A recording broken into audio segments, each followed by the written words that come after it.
안녕하세요. 나미입니다. 제 채널을 찾아주셔서 감사합니다. 오늘 들려드릴 새로운 이야기에 관심이 있으시다면 구독과 알림 설정 부탁드리며 끝까지 함께 해주시면 감사하겠습니다.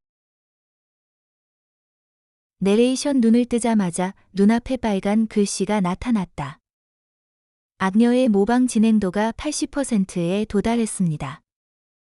진행도가 100%가 되면 당신의 재벌딸 신부는 그녀에게 완전히 대체될 것입니다.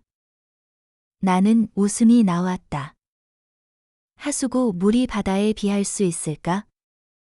개울물이 댐과 같아질 수 있을까? 나는 온유온 온온 그룹의 외동딸이다. 매달 용돈으로 8,800만 원을 썼고 최고급 레스토랑에서 식사를 하고 한정판 명품 가방을 들었다. 그런데 어떤 사람이 내 인생 전체를 흉내내서 빼앗으려 한다니. 차가운 목소리가 머릿속에서 울렸다. 경고. 신분 교체에 성공하면 당신은 사채 빚을 지고 누드 사진 유포로 퇴학당하게 됩니다. 나는 얼어붙었다. 내가 가장 친한 룸메이트라고 생각했던 그녀. 임정 리미터 정은 조용히 내 말하는 방식.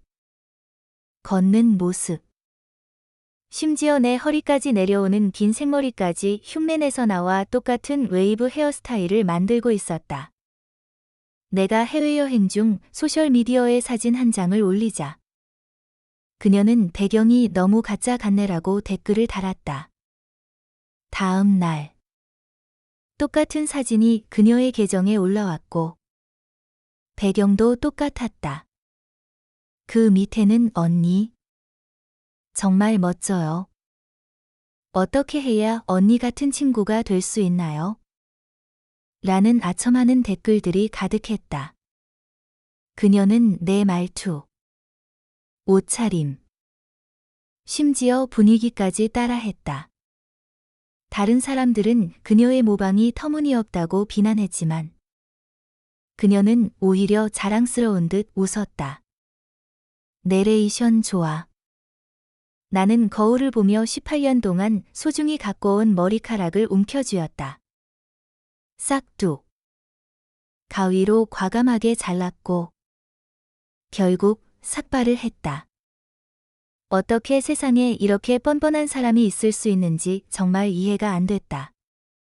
룸메이트 임정은 매일 내 그림자처럼 따라다녔다. 내가 입는 옷을 입고 내가 가는 곳을 따라다녔다. 처음에는 그저 나를 동경하는 것이라고 생각했지만 그녀가 내 허리까지 오는 긴 머리를 자르고 나와 똑같은 웨이브 헤어스타일로 바꾸는 것을 보고는 이것이 선을 넘었다는 것을 깨달았다. 내 절친인 육설아역 설아도 마침내 참지 못하고 임정을 직접적으로 비난했다. 임정. 너 아픈 거 아니야? 매일 온유를 따라 하는 것도 모자라 이제는 머리 스타일까지 똑같이 하니? 정말 역겨워. 기숙사 친구들 모두 임정에게 너 자신으로 살아라. 모방이 너무 지나치다라고 여러 번 충고했지만 그녀는 비웃으며 듣지 않았다. 계속해서 내 사소한 부분까지 따라하며 마치 나 자신이 되고 싶어 하는 것처럼 행동했다. 이번에도 마찬가지였다. 육설아의 비난에 맞서 그녀는 태연하게 자신의 곱슬머리를 쓰다듬으며 부끄러워하는 기색 없이 말했다. 누구나 아름다움을 추구할 권리가 있어. 내가 곱슬머리가 좋으면 어때? 이 머리 스타일이 온유의 이름으로 등록된 것도 아닌데. 그녀 말고는 다른 사람은 이 머리를 할 수 없다는 거야? 내가 미처 대답하기도 전에 빨간 글씨가 내 눈앞에 다시 나타났다. 모방 진행도 80%. 경고. 진행도가 100%에 도달하면 당신의 재벌딸 신부는 완전히 강탈당하게 됩니다. 여주는 고의로 사채를 빌렸습니다. 대출 기한이 지나면 악녀인 당신이 빚을 떠맡게 되고 누드 사진 유포로 퇴학당하게 됩니다. 나는 몸을 굳혔다. 결국 그녀는 나를 모방하는 것뿐만 아니라 나 자신이 되어 나를 지옥으로 밀어 넣으려 했던 것이다. 머릿속에 좋은 생각이 번뜩였다. 나는 조심스럽게 육설아의 어깨를 두드리며 미소를 지었다. 괜찮아. 이 머리 스타일도 질렸거든. 육설아는 놀란 표정으로 하지만 그녀는 이라고 말했지만 나는 그녀의 말을 끊었다. 설아야. 임정 친구가 방금 말했잖아. 그저 우연히 곱슬머리를 좋아한다고. 나랑은 아무 상관없어. 나는 일부러 크게 말했다. 식당에서 밥을 먹고 있던 친구들 모두 들을 수 있도록. 사람들의 시선은 즉시 임정에게 쏠렸다. 얼굴, 몸매, 심지어 등에 메고 있는 가방까지 비교해보니 거의 내 복제품이나 다름없었다. 아무도 말하지 않았지만 그들의 눈빛에는 경멸이 가득했다. 수치심을 느낀 임정은 모두의 시선에 굳어 있다가 이내 화를 내며 벌떡 일어섰다. 잘난 척하지 마. 조만간 내가 어떻게 되는지 보게 될 거야. 그리고는 얼굴이 빨개진 채 황급히 자리를 떠났다. 육설아는 나에게 그녀를 그렇게 쉽게 용서해 줄 생각이야? 라고 물었다. 나는 어깨를 으쓱하며 말했다. 그녀가 범죄를 저지른 건 아니잖아. 육설아는 이를 갈며 말했다. 적어도 한바탕 해줘야지. 그런 사람이 어떻게 고개를 들고 다니겠어? 나는 부드럽게 말했다. 그녀에게 화를 내는 건 내 품격만 떨어뜨리는 일이야. 게다가 설아 너처럼 예쁜 사람이 인상 쓰면 미모의 손해잖아. 육설아는 픽 웃었지만 나에게 조심하라고 당부하는 것을 잊지 않았다. 한편 내 마음속은 끓어오르고 있었다. 나는 임정이 모방하는 것을 두려워하지 않았다.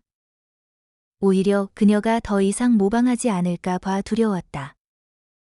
그날 오후 나는 수업이 없어 학교 근처에 부모님이 사주신 20억 원짜리 별장으로 돌아왔다. 거울 앞에 서서 18년 동안 길러온 머리카락에 손을 댔다. 부웅. 바리캉이 머리 위를 부드럽게 지나갔고 나는 삭발을 했다. 댓글창은 폭풍처럼 쏟아졌다. 악녀가 사라졌다. 복수를 위해 삭발을 하다니. 이건 포기일까? 반격일까? 아가씨의 두개골이 정말 아름답네. 삭발을 해도 예쁘다. 하지만 이건 여주에게 진행도를 그냥 바치는 것과 다름없잖아. 내가 분홍색 가발을 쓰고 기숙사에 돌아왔을 때 임정의 얼굴은 하얗게 질렸다. 그녀는 즉시 나에게 물었다. 온유. 멀쩡하던 내가 갑자기 왜 머리 스타일을 바꿨어? 그것도 이렇게 촌스러운 색으로 염색을 해서 우리 학교의 명예를 실추시키고 있어. 당장 다시 바꿔. 나는 차갑게 웃었다. 내가 머리 스타일을 바꾸는 게 너랑 무슨 상관이야? 그리고 학교 규정에 학생들이 분홍색 염색을 하면 안 된다는 규정도 없잖아. 임정은 자신의 논리가 틀렸다는 것을 깨닫고 화제를 바꿨다. 학교 규정 때문이 아니라 분홍색은 너한테 안 어울려. 그 말을 듣자마자 육설아가 즉시 나를 변호하며 나섰다. 너 무슨 소리야? 내 친구는 태어날 때부터 예뻤는데. 내가 뭐라고 훈수를 둬. 분홍색은 아무나 어울리는 색이 아니지. 특히 너처럼 칙칙한 사람한테는 더더욱. 댓글 창에 다시 나타났다. 이 작은 입 좀 봐. 정말 말 잘한다. 여주가 화나서 얼굴이 파랗게 질렸네. 너무 웃겨. 여주가 발끈할 만도 하지. 그녀는 사채를 전부 다 써버렸거든. 지금 그녀의 카드에는 20만 원 정도밖에 남지 않았어. 하하하. 너무 웃겨. 여주는 바꾸고 싶어도 돈이 없으니 바꾸지 못하겠지. 헛수고만 했네. 나는 예전에 내가 너무 거만했다고 인정한다. 악녀는 사람의 마음을 꿰뚫어 보는데 정말 능숙하다. 이런 뜻밖의 수학이 있을 줄이야. 하지만 나는 내 신분을 빼앗고 싶어 하는 임정의 결심을 너무 얕봤다. 다음 날. 나는 별장에서 가발을 고르던 중. 갑자기 육설아에게서 메시지를 받았다. 온유야. 언제 학교로 돌아와? 덧붙여진 2장의 사진과 함께 한대. 나 너무 웃겨 죽을 것 같아라는 글이 있었다. 내 모방범이 분홍색으로 염색을 했는데 여장한 개그맨 같아. 너무 못생겨서 기절할 뻔했어. 사진 속 임정은 홍학처럼 분홍색 머리를 하고 있었다. 알고 보니 임정은 32,800원짜리 염색약을 사서 기숙사 친구의 고데기를 빌려 몇 시간 동안 애쓴 끝에 내 가발과 70% 정도 비슷한 머리 스타일을 만들었다. 나는 살짝 미소를 지으며 진열대에서 검은색 웨이브 가발을 꺼냈었다. 임정은 내 새로운 머리 스타일을 보고 어떤 표정을 지을까? 내가 검은색 웨이브 가발을 쓰고 기숙사로 돌아왔을 때 임정은 거울 앞에서 자신의 분홍색 머리카락을 찡그리며 만지고 있었다. 그녀의 저렴한 염색약은 색이 잘 빠져서 머리끝이 이미 노란색으로 변하기 시작했다. 온유. 드디어 돌아왔구나. 인기척을 느낀 임정은 자신이 예쁘다고 생각하는 포즈를 취했다. 나는 그녀를 무시하고 지나가려 했지만 그녀의 눈에 비친 내 새로운 머리 스타일을 보고는 눈동자가 수축했다. 너 왜 또 머리 스타일을 바꿨어? 나는 가발 끝을 부드럽게 쓰다듬으며 무심하게 말했다. 다시 생각해봤는데 내 말이 맞아. 분홍색은 너무 눈에 띄어. 검은색이 나에게 더 잘 어울리는 것 같아. 온유. 임정은 너무 화가 나서 말도 제대로 잇지 못했다. 육설아는 잊지 않고 한마디 덧붙였다. 임정 친구. 왜 더 이상 웃지 않아? 원래 잘 안 웃는 성격인가 봐. 내 절친은 정말 드라마 황후의 품격을 잘 아는 것 같다. 이런 말까지 할 줄이야. 웃음이 멈추지 않았다. 이제 그만해. 우리 냉정한 공주님도 최소한 온라인에서는 미모를 가지고 있잖아. 여주와 그녀의 피부색에 분홍색이 더해지니 마치 움직이는 용과 같아. 여주는 돈도 없으면서 고집을 부리네. 이번에는 동시효빈의 고급 버전. 동시 진상이네. 임정은 저녁도 먹지 못하고 화를 내며 이불을 뒤집었었다. 나는 검은색 웨이브 가발을 쓰고 육설아와 함께 식당에서 느긋하게 국을 마셨다. 내일 그녀가 머리를 다시 검은색으로 염색할까? 육설아는 그릇 속의 브로콜리를 찔러보며 말했다. 나는 5만 원에 걸겠어. 그녀는 분명 다시 염색할 거야. 내가 막말을 하려던 참에 눈앞의 댓글 창이 갑자기 빽빽해졌다. 강한 악녀. 역습당했네. 여주는 음성 변조 앱을 사용해서 악녀의 엄마에게 전화를 걸고 있어. 악녀의 애교 섞인 말투를 흉내내서 돈이 부족하다고 말하고 엄마에게 더 많이 사랑해달라고 말하고 있어. 이런. 정말 사악한 방법이네. 가족의 정을 이용해서 신분 대체 진행도를 가속화하려 하는 건가? 나는 숟가락을 든 손을 멈췄다. 임정이 감히 우리 엄마에게까지 손을 대다니. 우리 엄마는 마음이 여리고 귀가 얇아서 임정의 가식적인 연기에 속아 넘어갈지도 모른다. 육설아는 내 얼굴이 좋지 않은 것을 보고는 급하게 물었다. 왜 그래? 임정의 괴상한 모습 때문에 다시 역겨워졌어. 나는 고개를 저으며 국 한 숟가락을 삼켰다. 아니. 그냥 갑자기 계속 머리 스타일을 바꾸는 것도 질렸다는 생각이 들었어.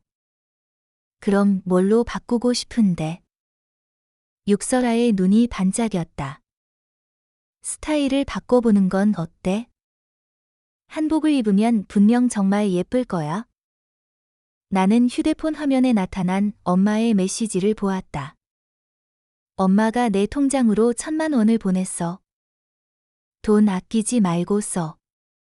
맞다. 기숙사에서 너를 잘 챙겨준 임정이라는 착한 아이에게도 엄마가 800만 원을 보냈어. 내가 잘 지내도록 도와준 것에 대한 보답이야. 내레이션 그녀는 똑똑했다. 나에게 당하자마자 바로 엄마에게 달려가 돈을 요구하다니. 하지만 온 가문의 돈은 그렇게 쉽게 얻을 수 있는 게 아니다. 스타일을 바꾸는 게 뭐 그리 대단해.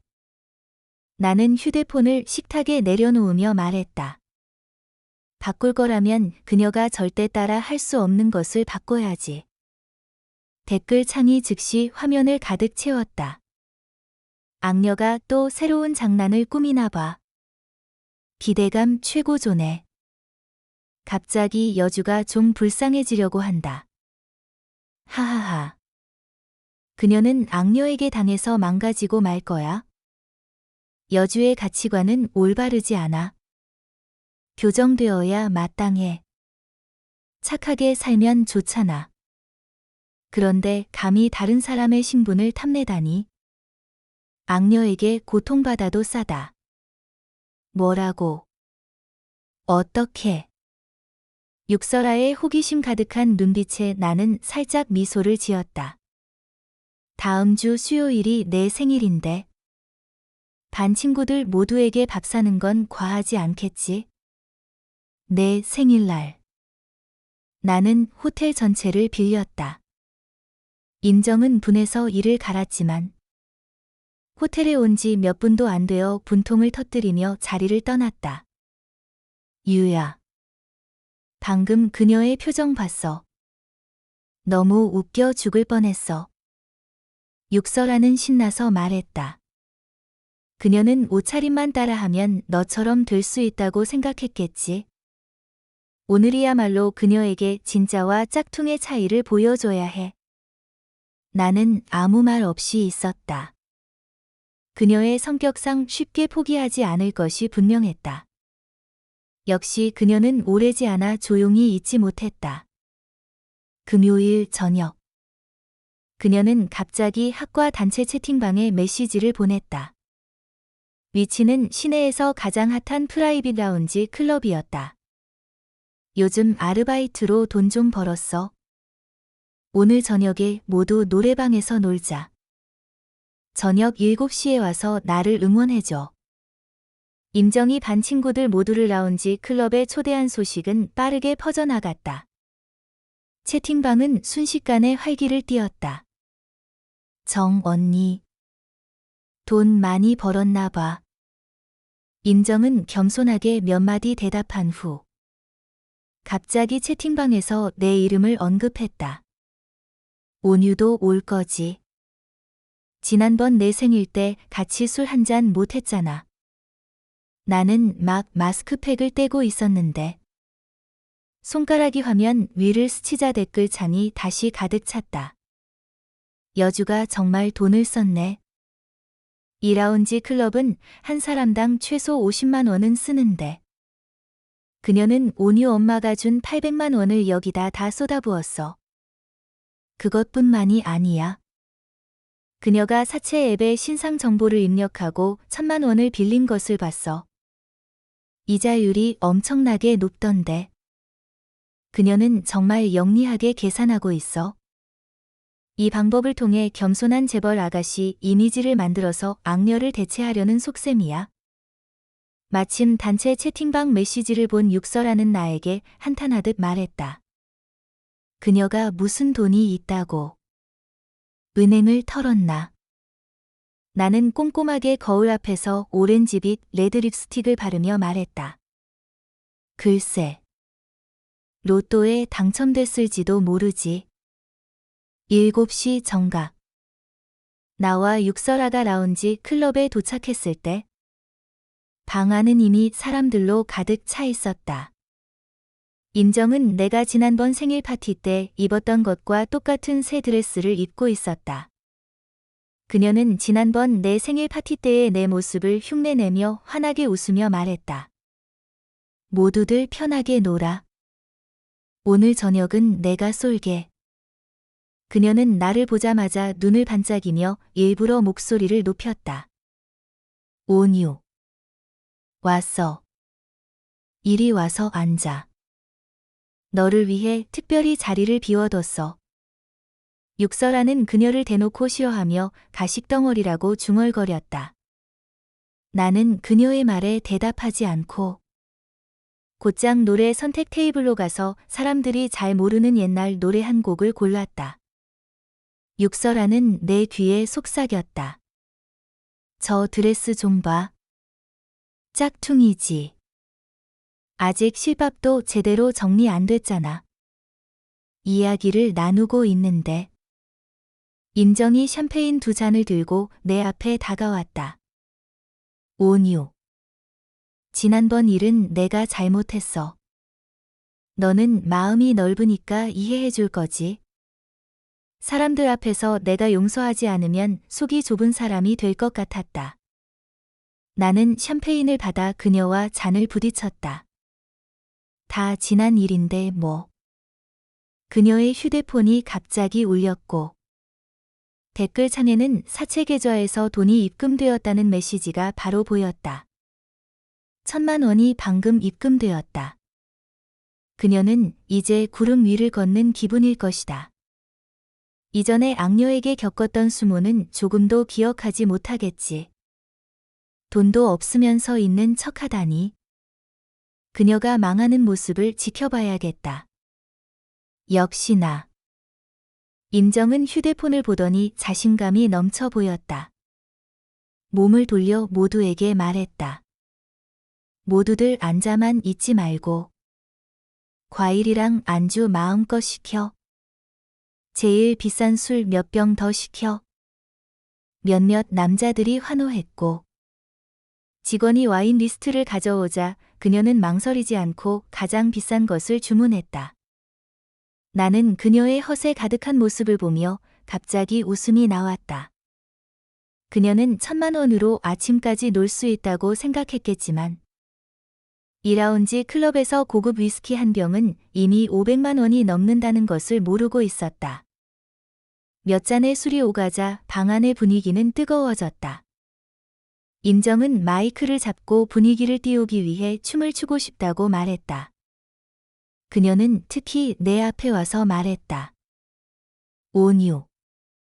우리 같이 춤추지 않을래? 그녀는 분명 술김에 사람들 앞에서 나와 미모와 재력을 겨루며 내가 아닌 자신이 더 나은 대체자라는 이미지를 굳히고 싶었던 것이다. 내가 거절하려던 순간 임정의 휴대폰이 갑자기 울렸다. 그녀는 화면에 나타난 발신자를 보더니 얼굴이 하얗게 질렸다. 그녀가 전화를 끊자마자 방 문이 갑자기 세게 열렸다. 문이 열리고 들어온 것은 웨이터가 아니라 무섭고 차가운 표정을 한 검은색 양복을 입은 3명의 남자였다. 선두에 선 남자는 임정 앞으로 곧장 걸어와 그녀에게 빚 독촉장을 내밀었다. 임양. 당신이 빠른 대출 앱에서 빌린 1,000만 원과 연체료를 합쳐서 지금 총 1,280만 원의 빚이 있습니다. 이제 갚을 때입니다. 임정의 얼굴에 당황한 기색이 스쳐 지나갔지만 그녀는 금세 침착함을 되찾았다. 당신들 사람 잘못 찾은 거 아닌가요? 나는 당신들을 몰라요. 사람을 잘못 찾았는지 아닌지는 당신이 더 잘 알 텐데요. 우리가 회사에 맡겨놓은 당신의 사진을 꺼내서 대조해 볼까요? 빛 독촉자는 차갑게 웃으며 테이블 위에 놓인 비어있는 위스키 병들을 가리켰다.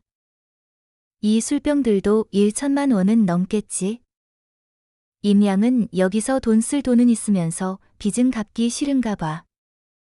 우리가 만만해 보이나? 방 안은 순식간에 조용해졌고 모든 사람의 시선은 임정에게 쏠렸다. 그녀는 공들여 쌓아올린 이미지가 무너지는 것을 원치 않았기에 이를 악물고 빛 독촉자에게 말했다. 1,280만 원밖에 안 되잖아. 계좌번호 불러줘. 나는 눈썹을 치켜세웠다. 보아하니 그녀는 이 돈으로 저 돈을 막으려 하는 것 같았다. 방금 빌린 1,000만 원은 이미 빛 독촉 회사로 바로 넘어갔다. 빛 독촉자는 돈이 입금된 것을 확인한 후에야 부하들을 데리고 자리를 떠났다. 떠나기 전 그는 의미심장하게 말했다. 임양. 정말 통이 크시네요. 나중에 또 필요하시면 저희를 찾아주세요. 바로 입금해 드릴게요. 임정은 즉시 그들을 쫓아냈다. 필요 없어. 그깟 푼 돈은 내 눈에도 차지 않아. 이번에는 그냥 재미로 빌린 것뿐이야. 빛 독촉자는 어깨를 으쓱하며 더 이상 그녀의 허세를 폭로하지 않았다. 어차피 돈은 받았으니 잠재 고객을 적으로 만들 필요는 없었다. 대출은 한 번이 어렵지. 그 다음부터는 셀 수 없이 많아질 것이다. 그녀는 이미 대출로 사치를 누리는 단맛을 보았으니 쉽게 멈추지 못할 것이다. 빛 독촉자들이 떠나는 것을 보며 임정은 드디어 안도하며 한숨을 쉬었다. 그녀는 반 친구들에게 변명했다. 전에 재미 삼아 사채 앱을 하나 다운로드 했는데 금액이 너무 작아서 잊고 있었지 뭐야. 그들이 여기까지 찾아올 줄은 몰랐네. 정말. 임정은 무력하다는 듯 이마를 짚으며 말했다. 모두들 웃게 해서 미안해. 오늘 저녁은 내가 쏠게. 더 먹고 싶은 거나 마시고 싶은 거 있으면 편하게 시켜. 반 친구들은 서로를 쳐다보며 웃었다.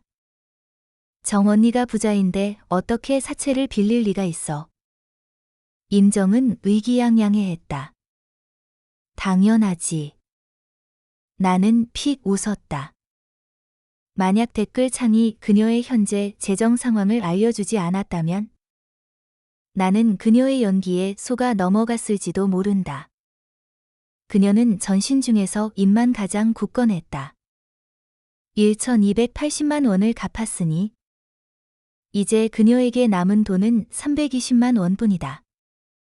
오늘 밤의 지출은 최소 2천만 원은 될 텐데 그녀가 어떻게 이 막대한 돈을 갚을지 정말 궁금했다. 유야. 임정의 그 얼마 안 되는 재산으로 오늘 밤 계산서를 낼 수 있을 것 같아. 절친 육설아는 내 귀에 속삭였다.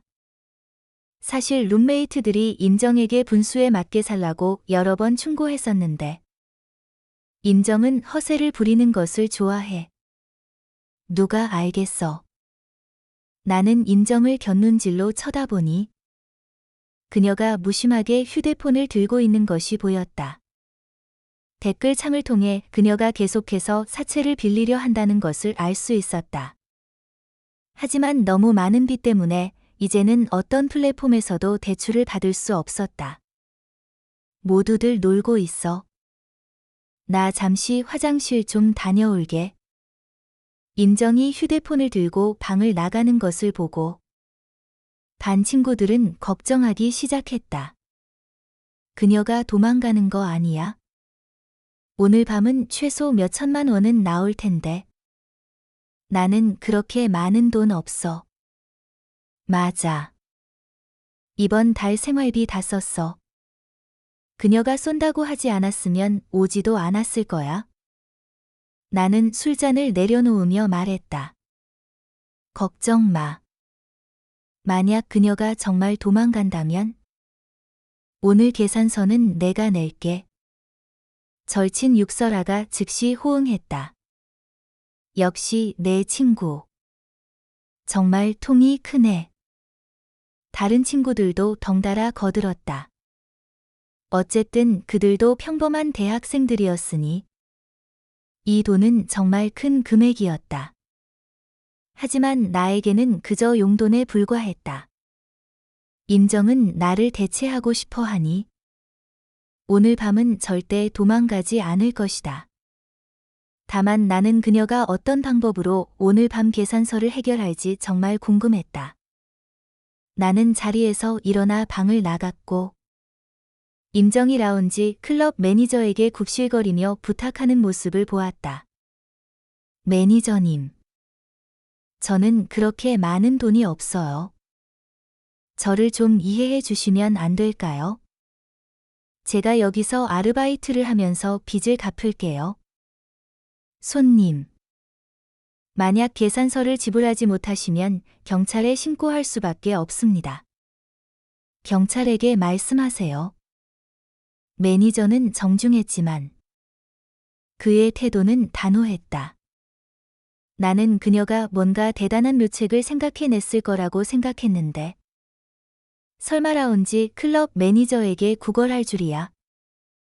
여기가 자선단체도 아니고 어떻게 그녀의 말도 안 되는 요구를 들어주겠는가? 매니저가 경찰에 전화를 걸려던 순간 임정은 갑자기 나에게 도움을 청하는 눈빛을 보냈다. 온유. 나한테 돈 좀 빌려주면 안 될까? 나중에 꼭 갚을게. 그녀는 치마를 꽉 움켜쥐고 나를 간절하게 쳐다보았다. 만약 내가 댓글 창을 보지 않았더라면 그녀를 불쌍하게 여겨 도와줬을지도 모른다. 하지만 지금 나는 다른 계획이 있었다. 돈도 없으면서 왜 허세를 부려? 이제야 급해졌지. 자업자득이야. 어느새 내 옆에 온 육설하는 임정을 향해 눈을 흘겼다. 나는 그녀의 그 표정을 견딜 수가 없어. 내가 손해볼까 봐 걱정돼. 절친이 내 귀에 속삭이는 것을 보며 나는 살짝 미소를 지었다. 어릴 적 육설아는 불행하게도 물에 빠졌고 내가 그녀를 구해주었다. 그래서 수년 동안 그녀는 나에게 순종했을 뿐만 아니라 나에게 나쁜 의도를 가진 사람들에게 강하게 맞서 싸웠다. 내가 조금도 손해보지 않도록. 만약 임정이 정말 내 신분을 빼앗는다면 내 가장 친한 친구도 그녀의 것이 될 수 있다는 것을 생각하니 정말 상상하기 어려웠다. 무슨 생각해? 육설아는 내가 넋을 잃은 것을 보고 내 팔을 부드럽게 두드렸다. 아무것도 아니야. 그냥 갑자기 내가 있어서 정말 좋다는 생각이 들었어. 당연하지. 우리는 가장 친한 친구잖아. 육설아는 말하면서 다시 임정을 쳐다보았다. 설마 그녀를 도와줄 생각은 아니지. 이 돈은 내가 낼 수 있지만 그녀가 했던 짓들을 생각하면 걱정 마. 나 바보 아니야. 나는 그녀를 안심시켰다. 육설아는 고개를 끄덕였다. 다행이다. 나는 내가 마음 약해질까 봐 걱정했어. 나는 매니저 앞으로 가서 물었다. 오늘 밤방 계산서는 총 얼마죠? 총 2,730만 원입니다. 30만 원은 빼드려서 2,700만 원으로 하겠습니다. 임정은 즉시 내 손을 잡으며 애원하는 목소리로 말했다. 온유야. 지난번 일은 내가 잘못했어. 나 좀 도와주면 안 될까?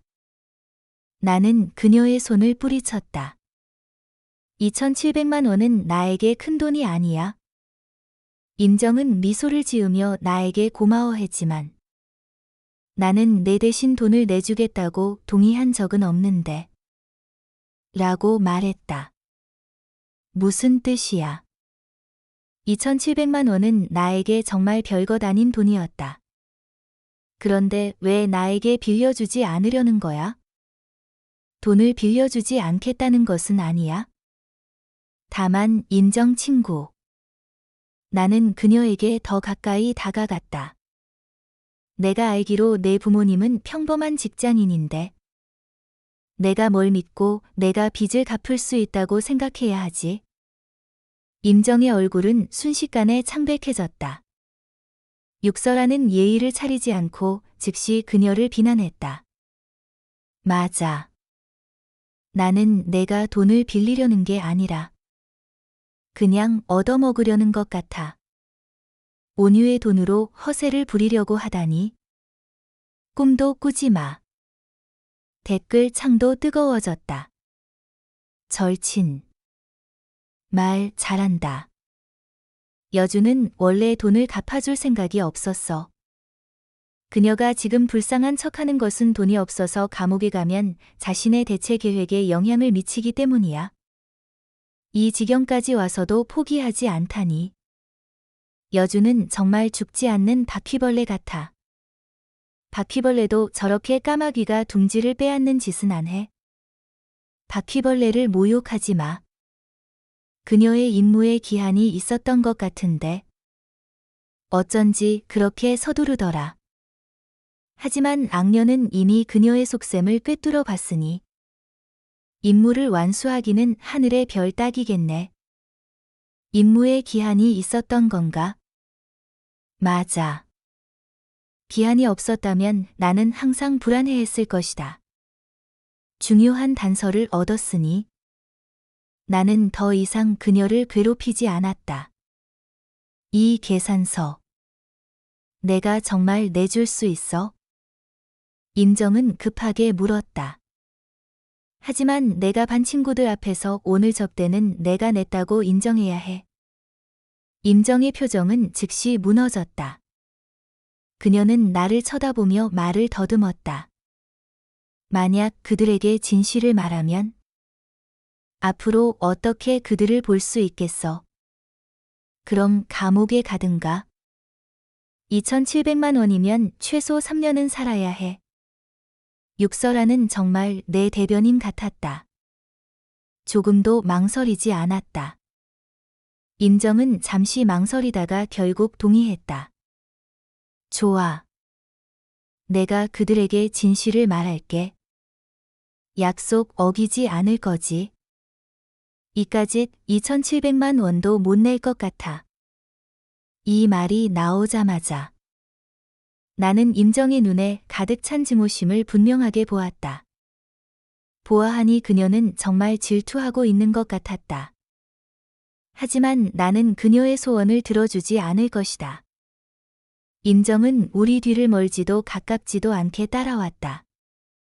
내가 방 문을 열려는 순간 임정은 갑자기 털썩 무릎을 꿇었다. 온유 선배. 제가 잘못했어요. 한 번만 용서해 주세요. 나와 육설아는 모두 충격에 빠졌다. 임정이 무슨 짓을 하려는 것인지 아무도 예상하지 못했다. 갑자기 누군가 내 어깨를 세게 밀쳤고 나는 균형을 잃고 벽에 부딪혔다. 유야. 괜찮아. 나는 걱정할까 봐 눈살을 찌푸리며 고개를 저었다. 육설아는 분통을 터뜨렸다. 너 눈 없어.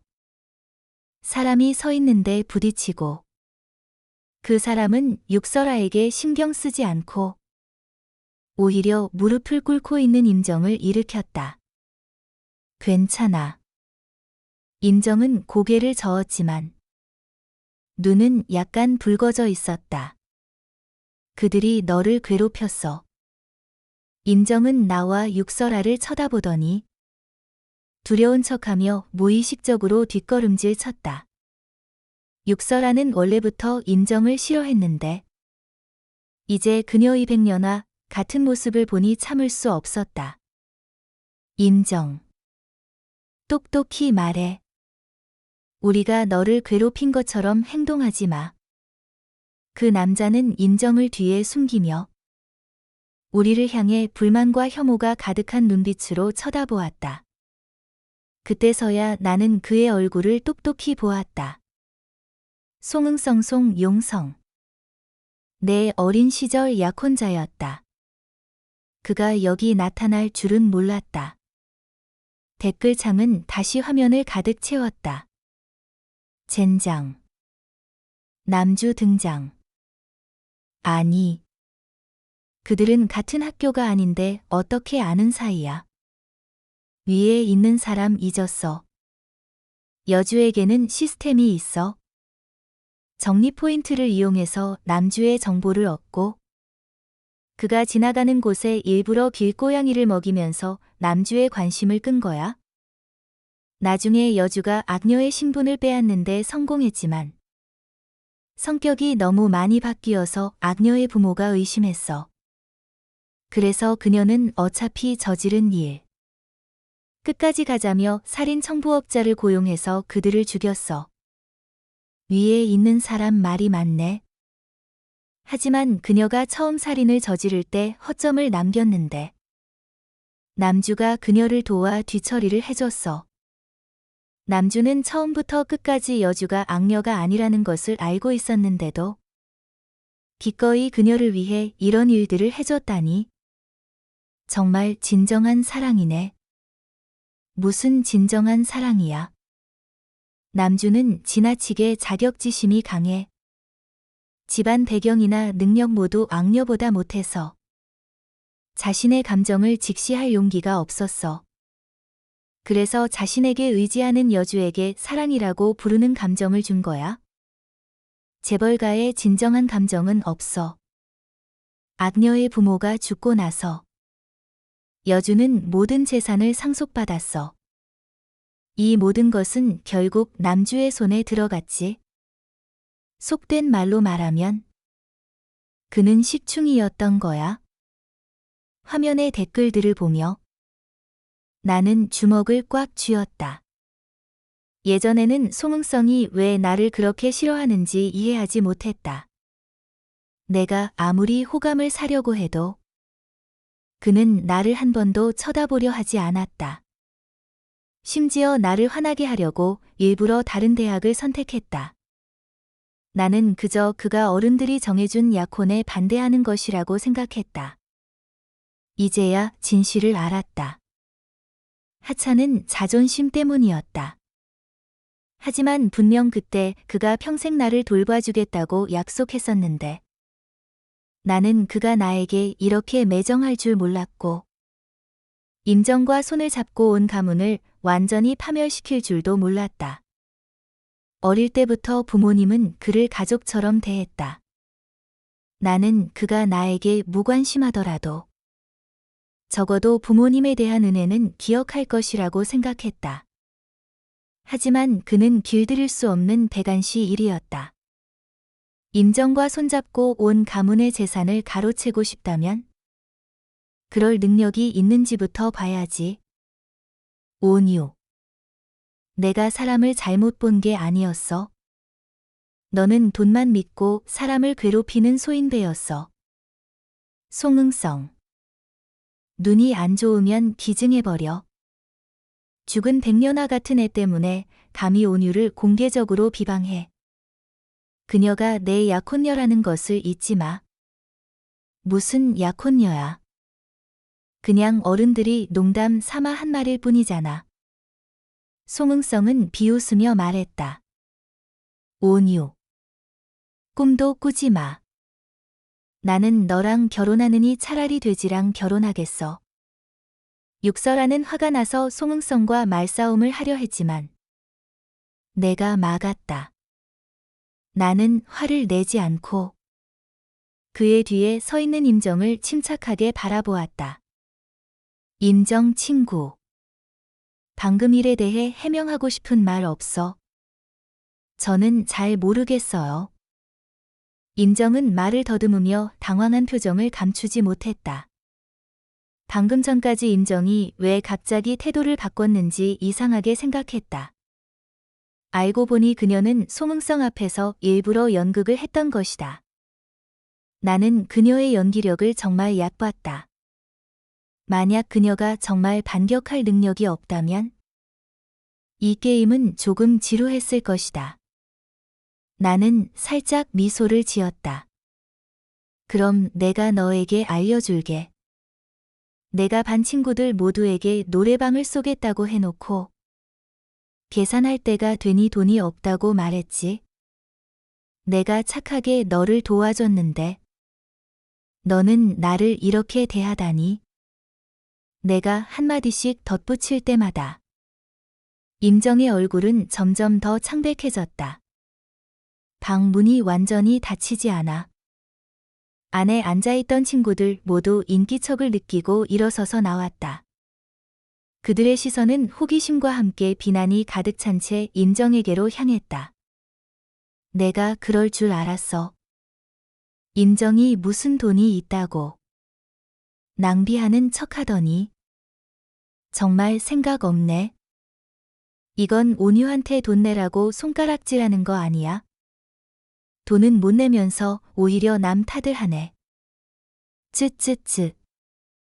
그녀의 얼굴은 어떻게 저렇게 철벽보다 두꺼울까? 나라면 구멍이라도 찾아 숨었을 거야. 임정은 즉시 눈이 붉어졌다. 그녀는 흐느끼며 말했다.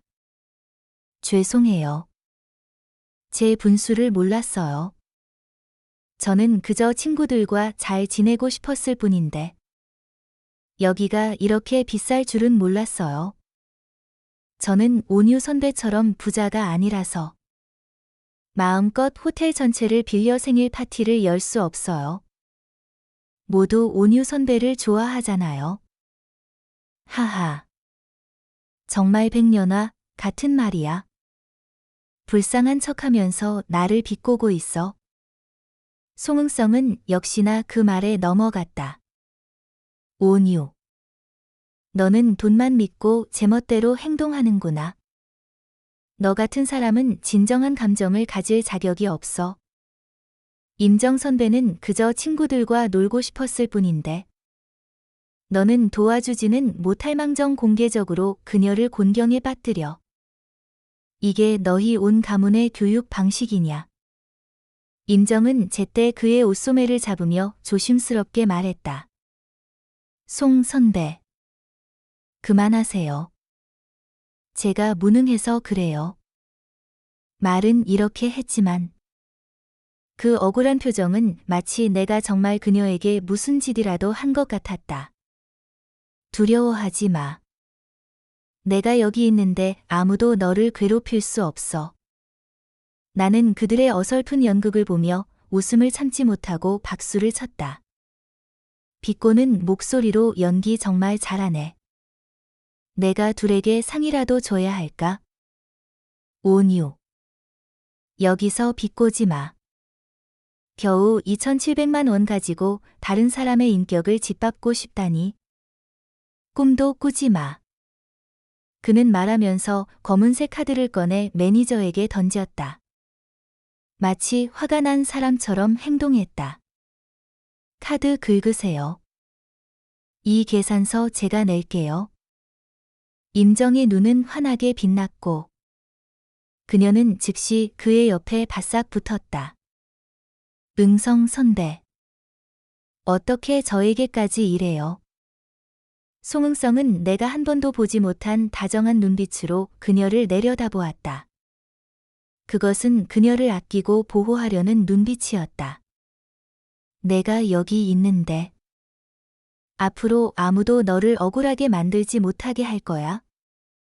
댓글 창이 미친 듯이 올라갔다. 젠장. 이 남주는 답이 없어. 지난 몇 년 동안 온 가문의 도움이 없었더라면 송 가문은 이미 파산했을 거야. 악녀의 돈으로 내연녀를 키우면서 오히려 악녀를 싫어하다니. 역겹네. 백년화 여주 정말 고수네. 몇 마디 말로 남주의 보호 본능을 자극하다니. 불쌍한 악녀. 개와 쓰레기에게 연합해서 역겨운 짓을 당했네. 잠깐만. 모두 악녀의 표정 좀 봐. 그녀는 전혀 화나지 않은 것 같아. 정말 나는 화나지 않았다. 오히려 약간 안심이 되었다.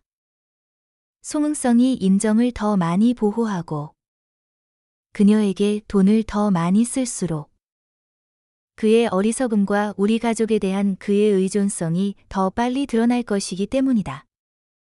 그는 자신이 어려움에 처한 신데렐라를 구하고 있다고 생각했지만 자신이 직접 다른 사람에게 칼을 쥐어주고 내가 깔아놓은 함정 속으로 한 걸음씩 걸어 들어오고 있다는 것을 모르고 있었다.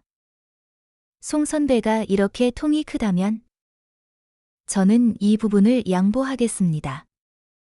나는 매니저에게 웃으며 말했다. 카드로 계산하세요. 송응성은 내가 굴복했다고 생각했다. 그의 턱은 더 높이 치켜 올라갔다. 이제야 정신 차렸군.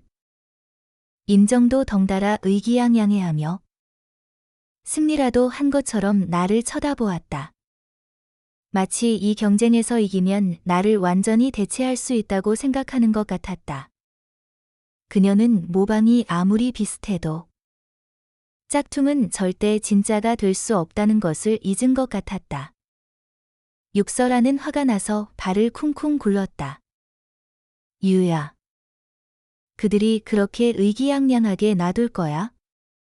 이게 같은 쓰레기들이 너를 모욕하고 있잖아. 나는 그녀의 손을 잡으며 그녀를 진정시켰다. 송응성은 그저 웃기는 광대일 뿐이야. 오래 춤추지 못할 거야.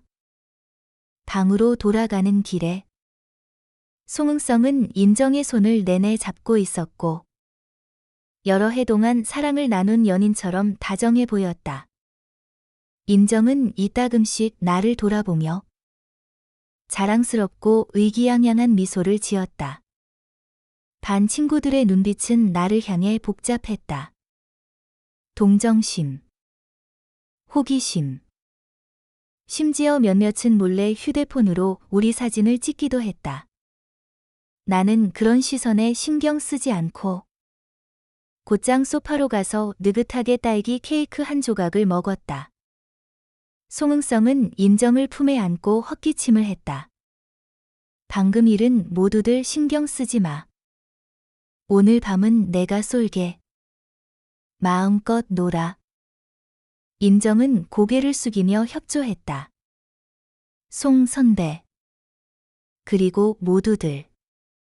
저를 위해 남아주셔서 정말 감사합니다. 이 감동적인 말은 인정에게 적지 않은 동정표를 얻게 했다. 아무도 더 이상 그녀의 허세를 언급하지 않았다. 몇몇 여자들은 심지어 송응성이 이상적인 남자친구라고 속삭이기 시작했다. 나는 케이크를 먹다 살에 들릴 뻔했다. 이상적인 남자. 돼지기름에 눈이 가려져서 스스로와 가족을 파멸로 몰고 갈 멍청이가 그런 말을 들을 자격이 있을까? 몇 시간 후. 인정은 완전히 풀어졌다. 그녀는 송응성의 카드로 비싼 술과 안주들을 잔뜩 시켰고 심지어 술김에 송응성과 함께 사랑 노래를 불렀다. 내내 그에게서 눈을 떼지 못했고 그 자리에서 공개적으로 사랑을 고백할 기세였다. 송응성은 그녀의 달콤한 말에 현혹되어 나를 향한 눈빛은 점점 더 불쾌하고 경멸로 가득 찼다. 육설아는 몇 번이나 나서서 따지려 했지만 내가 모두 막았다. 서두르지 마. 나는 그녀의 귀에 속삭였다. 재밌는 부분은 아직 뒤에 있어. 목소리는 두 사람만 들을 수 있을 정도로 작았다. 육설아는 나를 의심스럽게 쳐다보았다. 또 무슨 꿍꿍이야. 나는 웃기만 하고 대답하지 않았다. 손가락으로 휴대폰 화면을 부드럽게 두드렸다. 거기에는 임정과 송은성이 나를 험담했던 복도에서의 녹음 파일이 저장되어 있었다. 임정은 백년화 역할을 하고 싶어 하잖아. 송은성은 영웅이 되고 싶어 하고. 그럼 내가 그들이 더 잘 연기할 수 있도록 더 큰 무대를 만들어줘야지. 파티가 끝났을 때 임정은 자연스럽게 송은성의 팔짱을 끼고 있었다. 두 사람은 웃고 떠들며 앞서 걸었고 마치 열렬히 사랑하는 연인 같았다. 송은성은 심지어 그녀의 가방을 들어주는 세심함까지 보였다. 그 가방은 그가 라운지 클럽 옆 백화점에서 방금 사준 것으로 내가 지난달에 들었던 것과 똑같은 한정판이었다. 댓글창은 여전히 뜨거웠다. 여주가 진행도가 멈추지 않자 먼저 남주를 공격하기 시작한 건가? 남주는 바보가 아니겠지. 악녀의 자원으로 모방범을 키우면서 자신이 위대하다고 느끼다니. 악녀는 처음부터 끝까지 연극을 보고 있었네. 나는 악녀가 큰 꿍꿍이를 꾸미고 있다고 확신해. 라운지 클럽을 나오자 시원한 바람이 사람들을 정신 차리게 했다. 육설아는 내 팔짱을 끼고 중얼거리며 욕했다. 송은성은 정말 배간시 일이야. 임정은 누구한테 불쌍한 척을 하는 거야? 나는 그녀가 자업자득이라고 생각해. 나는 휴대폰에 방금 받은 메시지를 보았다. 부모님이 송은성과의 약혼을 취소하는 것에 동의했고 구체적인 것은 내가 결정하라고 했다. 역시 우리 부모님은 일 처리가 빠르다. 육설아는 나보다 더 신나 보였다. 나는 온 가문의 지원이 없으면 송은성이 얼마나 거만할 수 있을지 보고 싶어. 기생충 같은 사위. 이 말은 듣기 좋지는 않았지만 틀린 말도 아니었다. 댓글창은 나에게 임정이 송은성에게 의지해서 모방 진행도를 95%까지 올렸다고 알려주었다. 이제 얼마 지나지 않아. 나는 임정에게 신분을 완전히 대체당할 것이다. 임정은 자신이 재벌 2세에게 올라탔다고 생각하겠지. 하지만 송 가문의 모든 것이 내가 준 돈이라는 것을 그녀는 모르고 있어. 육설아는 신나서 말했다. 그때가 되면 그들에게 무릎 꿇고 정복을 부르라고 해야지. 유야. 왜 그래? 내가 넋을 잃은 것을 보고 육설아는 걱정스럽게 물었다. 아무것도 아니야. 나는 고개를 저었다. 눈에는 차가운 빛이 스쳐 지나갔다.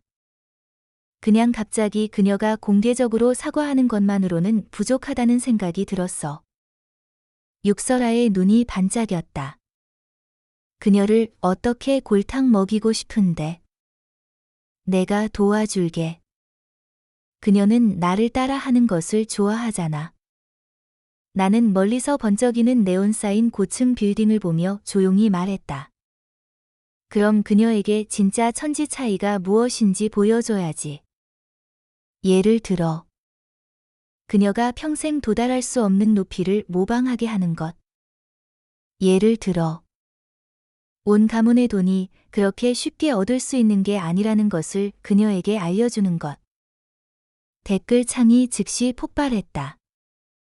악녀가 큰 한방을 준비 중인가 봐. 기대치가 최고치에 도달했네. 여주는 끝났어. 까마귀가 둥지를 빼앗으려는 저것을 땅바닥에 짓밟아버려. 학교 창립 70주년 기념 갈라 파티 날.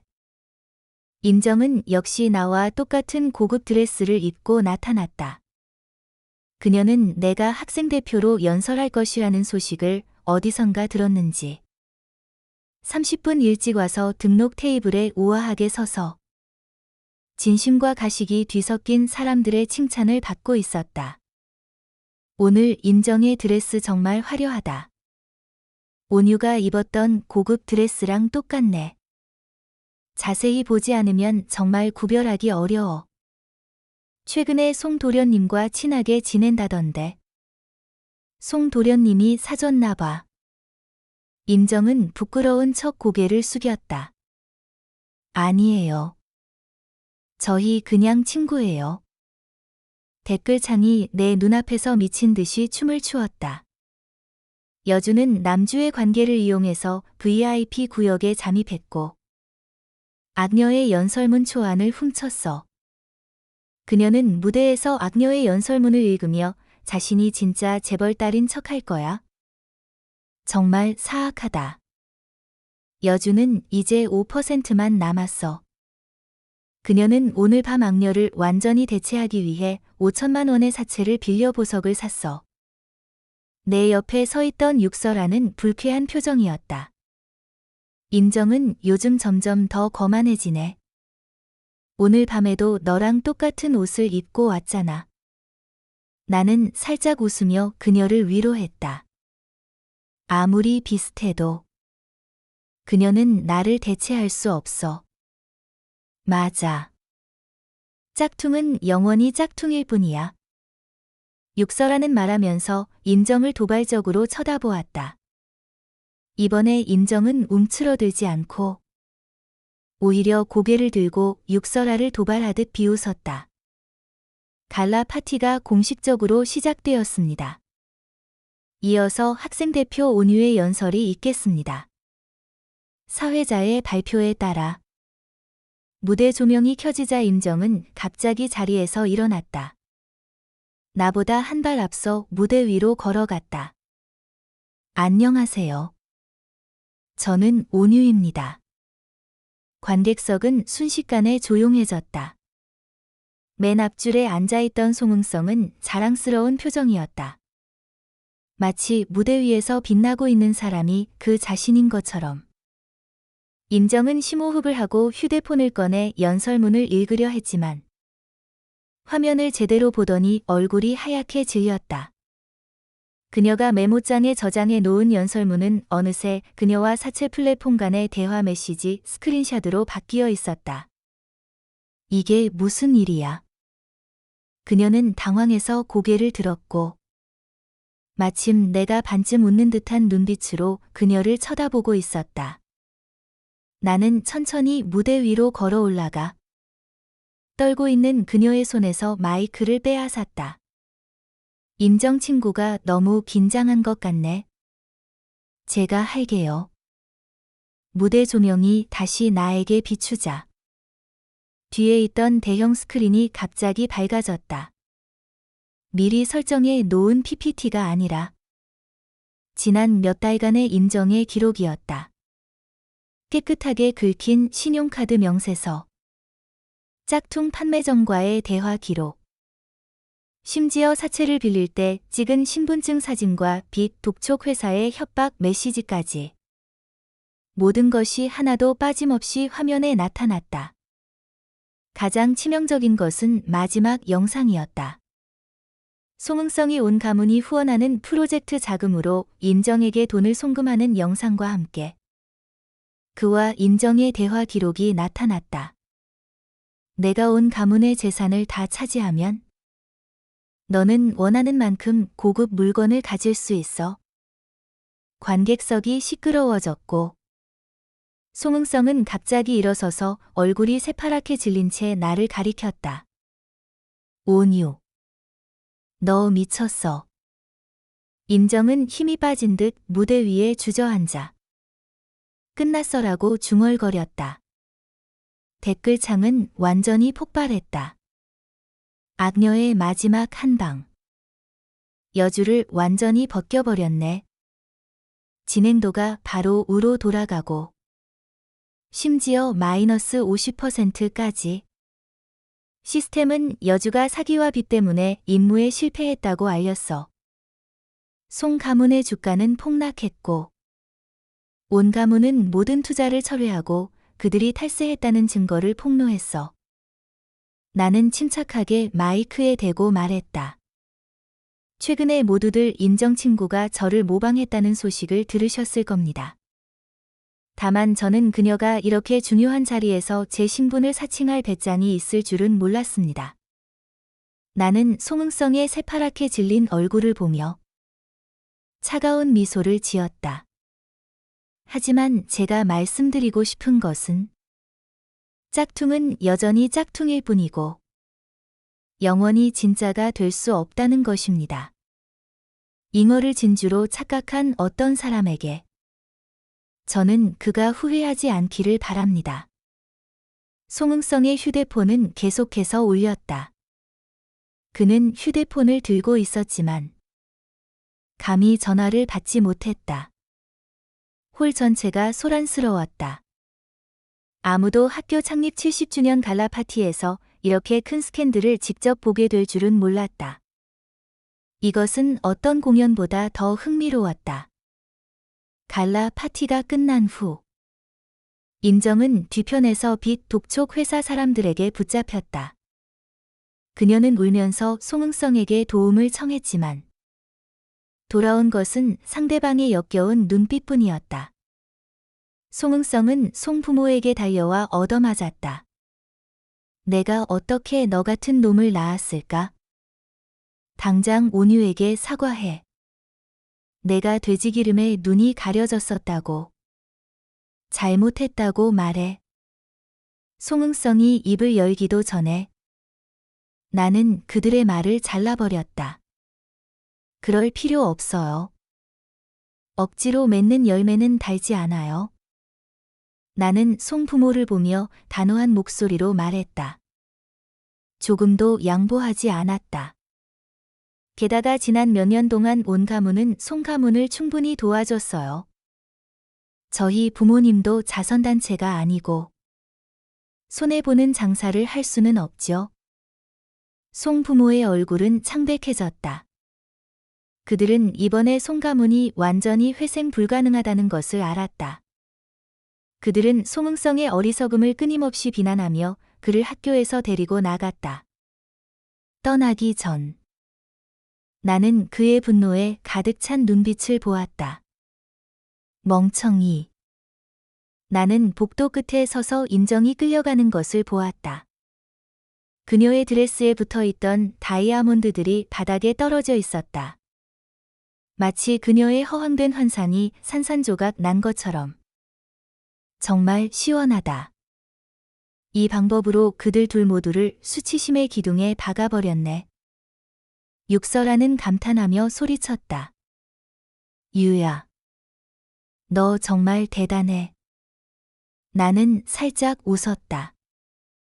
휴대폰으로 부모님에게서 메시지가 왔다. 정말 잘했어. 원래는 내 얼굴을 봐서 몇 년 동안 송 가문을 계속 지원해 주려 했는데 그 배관시 1위를 키울 줄은 몰랐네. 그날 이후 모방 진행도에 대한 댓글들은 점점 줄어들었다. 여주는 고향으로 강제 귀향당해 사채 빚을 갚기 위해 3가지 일을 하면서 평생 고개를 들 수 없게 되었다. 남주와 그의 아버지는 감옥에 갔고 송 가문의 재산은 온 가문에게 흡수되었다. 옛 주인에게 돌아간 셈이다. 드디어 끝났네. 악녀는 이제 안심하고 재벌딸로 살아도 돼. 마지막 댓글이 사라졌을 때 나는 아주 작은 소리를 들은 것 같았다. 마치 내 마음속에 보이지 않는 쇠사슬이 부서지는 소리 같았다. 나는 오늘부터 내 인생은 다른 사람이 써주는 것이 아닐 것이라고 생각했다. 임정의 기숙사는 깨끗하게 치워져 있었고 물건은 하나도 없었다. 빛 독촉장 몇 장만 쌓여 있었다. 나는 그것들을 아무렇지 않게 쓰레기통에 던져넣고 육설아와 함께 식당으로 가서 두유와 꽈배기를 샀다. 다음에는 어디 가서 놀까? 육설아는 꽈배기를 물면서 물었다. 나는 따뜻한 두유를 한 모금 마셨다. 창문을 통해 들어오는 햇살이 내 손등에 비쳐 따뜻했다. 도서관에 가자. 지난번에 빌린 금융 역사책 아직 다 못 읽었어. 유야. 또 공부야. 남들은 어떻게 살라고 그래? 아가씨. 우리는 나중에 가업을 물려받아야 하는데. 재정을 모르면 다음 대 송응성이 될 거야. 공부는 죽을 만큼 해야 돼. 죽을 때까지 공부하는 거야. 3년 후. 나는 가족 회사에서 인턴으로 일했다. 육설아는 배우겠다는 명목으로 내 특별보좌관 자리를 차지했다. 임정은 여전히 고향에서 자비를 하며 빚을 갚고 있다고 한다. 송가문이 파산한 이후로는 아무 소식도 들리지 않았다. 햇살이 책상 위를 비추고 내가 방금 서명한 계약서에 반사되었다. 글씨는 날카롭고 단호했다.